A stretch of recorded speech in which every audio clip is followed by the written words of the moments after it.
उस समय अराउंड 60 लैक्स के पैकेज पे था। उसको छोड़ के फुल टाइम मैंने अपने ट्रेडिंग और इन्वेस्टिंग और इन सारी चीज़ों पे मैंने फोकस किया। मार्केट में पैसा जितना कमाना आसान है उससे दुगना या 10 गुना ज़्यादा आसान लूज़ करना। जब मैं ट्रेडिंग करूँ मोस्ट ऑफ द टाइम मैं लॉस करूँ। अगर आपने इसको कसिनो की तरह ट्रीट किया तो जो ट्रीटमेंट आपको कसिनो देता है वही देगा आपको, और बाद में आप फिर कुछ भी करते रह जाओ। एक बार पैसा चला गया तो फिर वो वापस नहीं आता। रियलिटी चेक पूछना चाहूंगा, आप नोट करके देखिए जितने भी आपके बड़े लॉसेस हुए हैं, क्या वो एक्सपायरी के दिन हुए हैं? क्या आपने उस दिन एवरेजिंग करी थी? ये मैंने लर्निंग सीखी क्योंकि मैंने भी ये गलतियां करी। एक्सपायरी वाले दिन थोड़ा हल्का ट्रेड करें, सिस्टम में स्टॉप लॉस लगा करके करें, क्योंकि जो मैंने गलतियां करी हैं मुझे उनका एक्सपीरियंस है। अगर हम बड़े लॉसेस से बच गए तो इस मार्केट से जो है पैसा कमाना बहुत आसान है। लेकिन इस मार्केट में पैसा जितना कमाना आसान है उससे दुगना या 10 गुना ज्यादा आसान लूज करना भी है। क्योंकि अगर आपने मार्केट को बिजनेस की तरह ट्रीट किया तो आप पैसा बना लोगे, लेकिन अगर आपने इसको कसिनो की तरह ट्रीट किया तो जो ट्रीटमेंट आपको कसिनो देता है वही देगा आपको, और बाद में आप फिर कुछ भी करते रह जाओ। एक बार पैसा चला गया तो फिर वो वापस नहीं आता। दोस्तों, मेरा नाम है अमित धमीजा और आज मैं आपसे बात करूंगा अपनी लाइफ की जर्नी की, और किस तरीके से मैं स्टॉक मार्केट में आया, किस तरीके से मैं अपनी एजुकेशन को, अपने कॉर्पोरेट एक्सपीरियंस को लेकर के चला, किस तरीके से मैंने अपनी हाई पेइंग जॉब को छोड़ा और फुल टाइम ट्रेडिंग में आया, और मैंने क्या क्या गलतियां करी और क्या क्या उनसे सीखा। मैं शुरुआत करता हूं आज अपनी स्टूडेंट लाइफ से। जब 11th में फर्स्ट ऑफ ऑल मैंने सबसे पहले कॉमर्स लिया, तो मुझे कॉमर्स में बिजनेस स्टडीज़ और अकाउंट्स जब पढ़ना स्टार्ट किया तो वहाँ पे शेयर्स के बारे में बात होने लगी। तो वहाँ पे एक फैसिनेशन मुझे डेवलप हुआ, यार ये चीज़ क्या है। फिर हमारे टीचर ने हमें बताया कि कैसे उनके कोई फ्रेंड हैं जिन्होंने किसी एक पर्टिकुलर स्टॉक से उसमें उनको बोनस मिलते गए, उन्होंने उन बोनस शेयर्स को बेच बेच करके अपनी बेटियों की शादी करी और किस तरीके से अपनी रिटायरमेंट जर्नी को वो एंजॉय कर रहे हैं। तो मुझे लगा यार ये तो कुछ बहुत ही ज़बरदस्त चीज़ है जिसके बारे में हमें पता ही नहीं है, क्योंकि उम्र उस समय 11th क्लास में थे तो उम्र बहुत छोटी थी, शायद 16 इयर्स का था मैं। तो मैंने भी कोशिश करी थोड़ा-थोड़ा कि स्टॉक्स के बारे में जानूँ, कुछ करूँ, लेकिन उम्र कम थी तो ज़्यादा कुछ कर नहीं पाए। धीरे-धीरे कट टू 12th हुआ अभी हमारा। तो 12th के बाद एक दोस्त के साथ ऐसे ही घूमते-घूमते जस्ट उसका कोई फ्रेंड आया, उसने बोला कि भाई वो लास्ट डेट आ रही है, कंपनी सेक्रेटरी के फॉर्म्स निकले हुए हैं, 31 मार्च की लास्ट डेट है, और शायद हम 26 या 27 मार्च की मैं बात कर रहा हूँ 1995 की। तो उस समय उसने कहा हाँ, हाँ मुझे फॉर्म भरना है। तो मैंने कहा यार ये क्या कोर्स है, क्या फीस है इसकी? क्योंकि उस समय हम लोग लोअर मिडिल क्लास फैमिली से होते थे, तो सभी लोगों को यही रहता था कि यार बहुत ज़्यादा हाई पेइंग कोर्स ना हो, कहीं ऐसा ना हो कि बहुत ज़्यादा फीस हो। तो पता उसने कहा अरे कुछ नहीं, सिर्फ 800 की फीस है, तो मैं जा रहा हूँ 2 दिन पहले, तूने चलना है तू भी चल। मैंने कहा हाँ, हाँ भाई 800 का है तो मैं तो ज़रूर जॉइन करूँगा।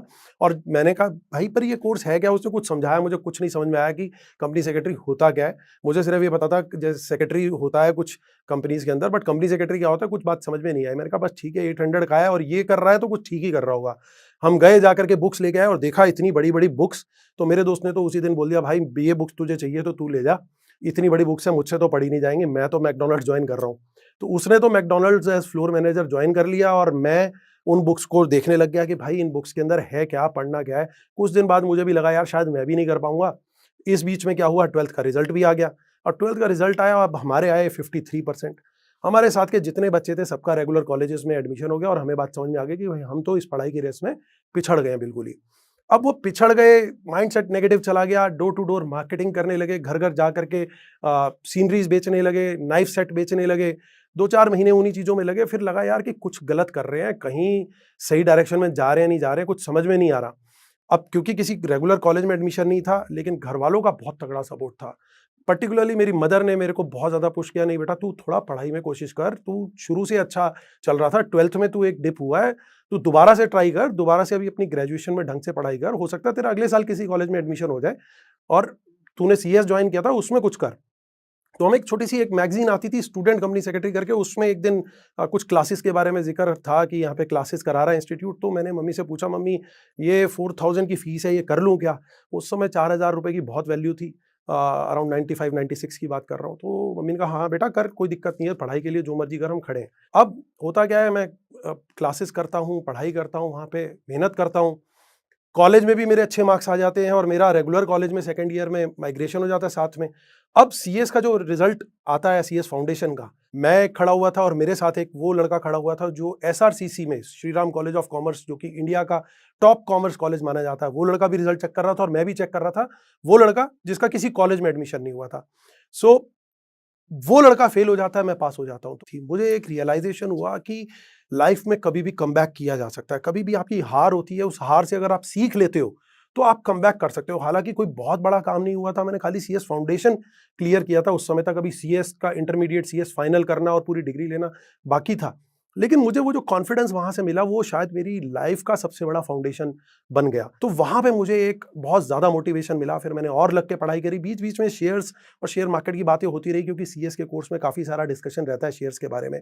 तो एक इंटरेस्ट वहाँ पे लगातार डेवलप होता रहा, लेकिन क्योंकि पैसे नहीं थे बिल्कुल भी, तो कुछ बड़ी उस लेवल की इन्वेस्टिंग नहीं कर पाए। पापा के साथ डिस्कस करके कुछ थोड़ा बहुत जो करते थे, उसमें भी कहीं न कहीं लॉसेस ही होता था, क्योंकि वो पीरियड इस तरह का चल रहा था कि कुछ बहुत ज़्यादा मार्केट अच्छा नहीं चल रहा था। पर्टिकुलरली 2000-2001 में डॉट कॉम बबल के चलते बड़े-बड़े स्टॉक्स बहुत ज़्यादा क्रैश कर गए, तो जो भी होल्डिंग्स थी पोर्टफोलियो के अंदर, उनमें काफ़ी लॉसेस भी दिखे।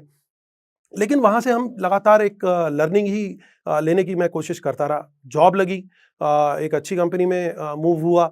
वहाँ से धीरे-धीरे मैं मूव करता चला गया और मैं साथ में अपनी पढ़ाई जारी रखी। मैंने एलएलबी किया, एलएलएम किया, पीजी डिप्लोमा इन आईपीआर किया, उसके साथ में एमबीए फाइनेंस किया। आईआईएम बैंगलोर से मैंने लीडरशिप प्रोग्राम किया और अब आकर के मैंने सेबी रिसर्च एनालिस्ट का भी मैंने एग्ज़ाम क्लियर करके as a registered research analyst मैं सेबी के साथ एनरोल हो गया हूँ। सो ये सारी चीज़ें करते टाइम मुझे एक ही चीज़ समझ में आई, वो जो मैंने लर्निंग ली थी फाउंडेशन क्लियर करने के टाइम पे, कि हारने के बाद कभी भी आप कमबैक कर सकते हो।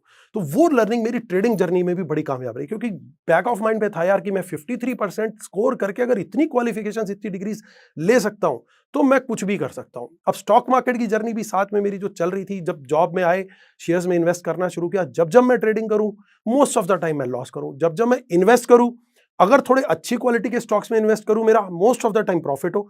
मैं पेनी स्टॉक्स की तरफ भागूँ, मोस्ट ऑफ द टाइम मेरा लॉस हो। तो एक लर्निंग का प्रोसेस, वो जिसे कहते हैं ना स्टॉक मार्केट में फीस देना, तो वो फीस मैं लगातार देता रहा और सीख मैं लगातार लेता रहा। मैं धीरे-धीरे चलता रहा। एक ही चीज़ समझ में आ रही थी कि जब भी मैं म्यूचुअल फंड्स में या अच्छे स्टॉक्स में इन्वेस्ट कर रहा हूँ, मेरा पैसा बन रहा है। जब भी मैं थोड़ा ट्रेडिंग की तरफ जा रहा हूँ, तो मेरा उतना नहीं बन पा रहा पैसा, बल्कि लॉसेस ज़्यादा हो रहे हैं। कारण उसके बहुत सारे थे। ना तो उस लेवल की लर्निंग थी, जिस हिसाब की चाहिए आपको ट्रेडिंग के लिए, ना आप टाइम दे पा रहे हो, क्योंकि बीइंग अ कंपनी सेक्रेटरी इतनी टफ जॉब होती है, इतना ज़्यादा आपको इन्वॉल्व रहना पड़ता है अपनी जॉब के अंदर डे टू डे बेसिस पे, कि आप फोकस ही नहीं कर सकते ट्रेडिंग पे। तो समझ में यही बात आई, तो इस वजह से ट्रेडिंग मेरी बहुत मिनिमल रही उस पीरियड में, लेकिन इंटरेस्ट हमेशा से ट्रेडिंग की साइड पे काफ़ी सारा रहा। सो 2015-16 में मुझे पहली बार पता लगा कि कहीं पे कुछ ये डेटा ऐसा स्टॉक एक्सचेंजेस रिलीज़ करते हैं, पर्टिकुलरली एनएसई पे ऐसा डेटा रिलीज़ होता है, जिसमें डेली बेसिस पे फ्यूचर्स एंड ऑप्शंस की क्या पोजीशंस बनाई आज फॉरेन इंस्टीट्यूशनल इन्वेस्टर्स।